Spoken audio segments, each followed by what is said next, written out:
Just over a week into NFL free agency, and we got some major changes to the Seattle Seahawks depth chart. We will address all of them. I'll give you my takeaways on how the depth chart looks right now, coming up on this edition of Seattle Seahawks Today. Tyler Jones here with you. Thanks for stopping by and joining us. Before we go over the depth chart, I want to make sure not only that you're subscribed to the channel, but you're helping us take down the Chiefs report. We are trying to see who can get to 55,000 subscribers first, and we are making significant ground, some progress on our Chiefs channel. We want to show them who's boss, take down little Jace Andrews and show them who's boss.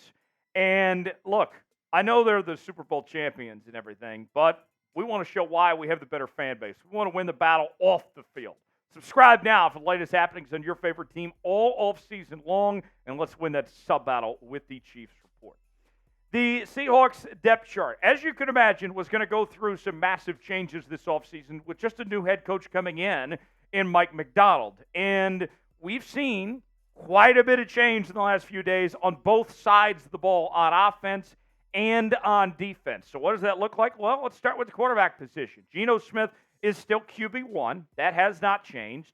But Sam Howell is your new QB2 after the trade that went down last week and Drew Lock signing with the New York Football Giants. So what is the plan for this position group going forward? Geno, still the starter. That hasn't changed. We heard it straight from John Schneider's mouth that he is still the guy, that this is not a quarterback competition this offseason. But if something were to happen, like, let's say, an injury to Geno Smith, then Sam Howell's going to get an opportunity, and he'll have the chance to keep said job. If Sam Howell were to start, if Geno has an injury of some sorts, if Sam Howell plays well enough, then he can keep that job, potentially speaking. So, with that said, it's not like Geno has complete job security here. It really comes down to, can he stay healthy, and what does Sam Howell look like if he's given the chance, if that were to happen. So that's the situation in the quarterback position. Remember, too, that as we've told you here, Geno was always Pete Carroll's guy.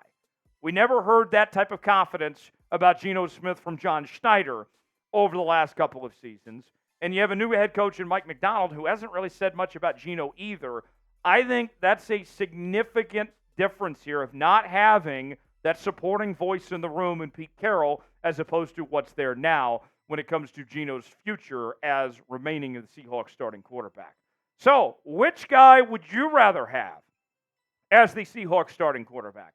Are you still on Team Geno or are you on Team Sam Howell now? Which guy would you choose to be the Seahawks starter? It's our pinned comment today. Ads about to pop up on YouTube while that ad's playing. Get your votes in. Let us know. G for Geno Smith.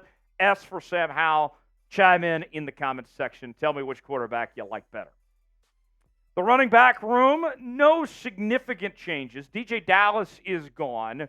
And also the fullback position. No Nick Bellore. So at the moment, the Seahawks have 4 tailbacks in the backfield. There is the possibility that we could see center Nick Harris potentially be the de facto fullback of sorts. We'll talk more about him coming up later. But at the moment, Kenneth Walker and Zach Charbonnet are your number 1 and number 2 guys. And Kenny McIntosh should get an increased role, potentially as the third down back for Seattle there.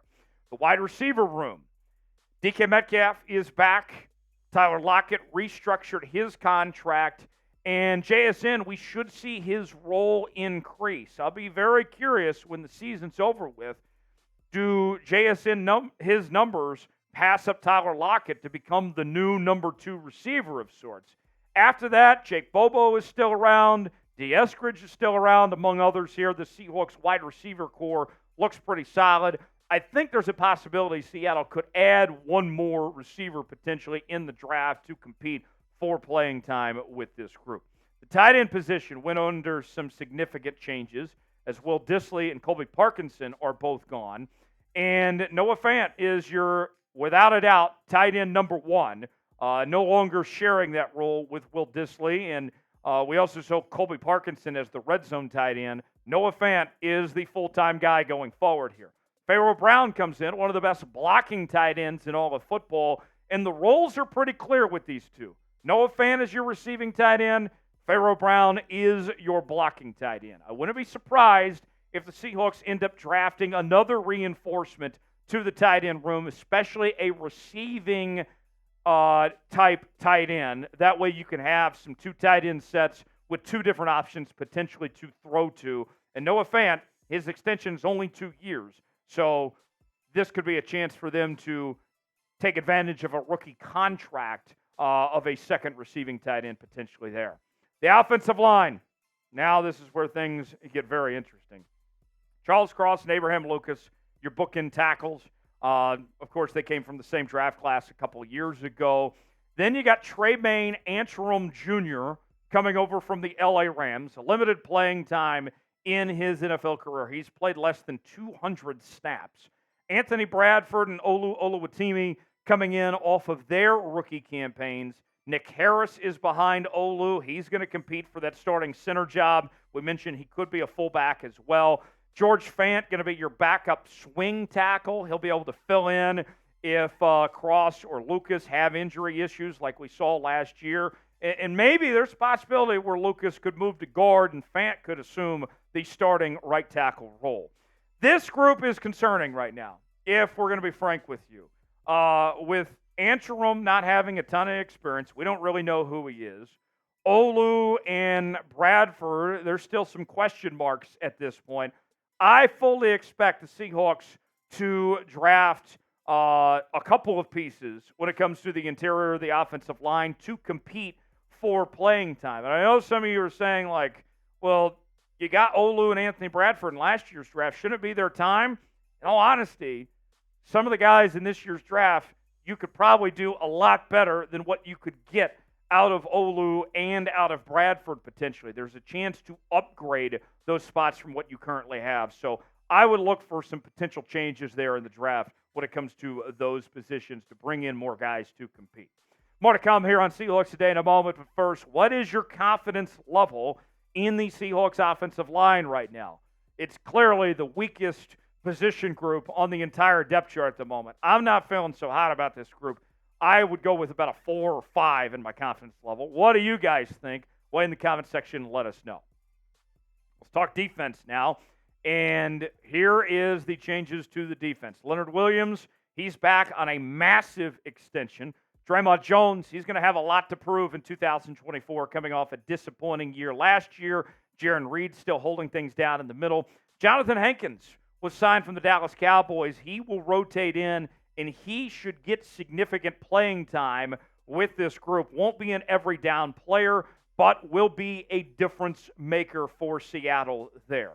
The linebacking core, this group went under a lot of changes as well here in 2024. Boye Mafe and Uchenna Nwosu hold down the outside. Uchenna should be back from injury, and he's expected to be ready to go when the season starts. Meanwhile, the inside, with no Jordan Brooks and no Bobby Wagner, they go younger with Tyrel Dodson coming over from the Buffalo Bills and Jerome Baker. Both guys were graded very well by Pro Football Focus. And one thing in particular, that's a big change in philosophy with how Mike Macdonald is doing things and what the position group looks like compared to the old regime is the emphasis on coverage. When you look at Dodson and when you look at Baker, both of these guys are very good coverage linebackers. Now, what I look at is they'll probably still need some more pass rushers. That they'll need some more guys to still be able to get after the quarterback. You can never have too many pass rushers. I know that Derek Hall is in that rotation as well as Darrell Taylor, but I would expect the Seahawks to look for some more reinforcements to continue to have options to get after the quarterback there. So pretty fascinating when it comes to that side of the ball. We mentioned some of the free agent signings. Still got more to get to here in a moment, but who is your favorite Seahawks free agent signing so far after this first week plus of free agency? Not who the best is. Who is your personal favorite? Way in the comment section, give me a name that comes to mind of your favorite signing to this point.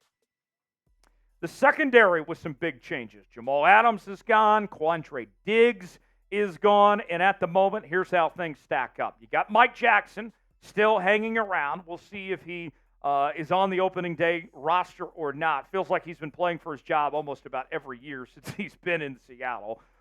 Meanwhile, Reek Woolen on the opposite side. Devin Witherspoon holding things down as your nickelback. And Devin Witherspoon, going to be very fascinating to see what type of role Mike Macdonald has for him, kind of free-flowing and let him just really explode. And watch out for Trey Brown potentially to get in the mix to be one of those starting corners. He and Mike Jackson kind of went back and forth. Your safety position, Rayshawn Jenkins at one spot, Julian Love at the other, and we are going to see a lot of Kayvon Wallace as well. We could see a situation where maybe Witherspoon moves to the outside corner spot and Wallace takes over at the nickelback. We've seen Wallace play on the line of scrimmage. We've seen him play safety, seen him play nickel. So you got a piece that the Seahawks can work with a lot with Wallace, and potentially the possibility of some 3 safety sets with Jenkins, Love, and Wallace there. I like the upgrade to the safety department. I think the Seahawks still need one more corner potentially to add before the end of the offseason. I would expect that to be a draft piece. Artie Burns, they did end up bringing back, but I think he's kind of a placeholder of sorts until they upgrade the position. Artie probably, if he's still here, would be a practice squad player when the season begins. But that's what I would expect, a big change. The Seahawks to add at least one more corner before it's all said and done. The special teams unit looks pretty similar to what it did in 2023. Myers and Dixon holding things down at the kicker and punter spots. Chris Stoll at the long snapper position. And then D. Eskridge will be your primary return man with DJ Dallas gone. So that's how that group will shape out. That is the entire Seahawks depth chart. I got my grade for the Seahawks depth chart. I'm going to give it here in a second, but want to hear from you guys first. What do you think of this group? A, B, C, D, or F? Way in the comment section, let us know what you think. My grade is a B. I think you have a competitive team that there's no reason why this group shouldn't be able to contend for a playoff spot in 2024 as is. But the job's not finished. You still got some work to do when it comes to the draft to try to upgrade these positions and find some depth.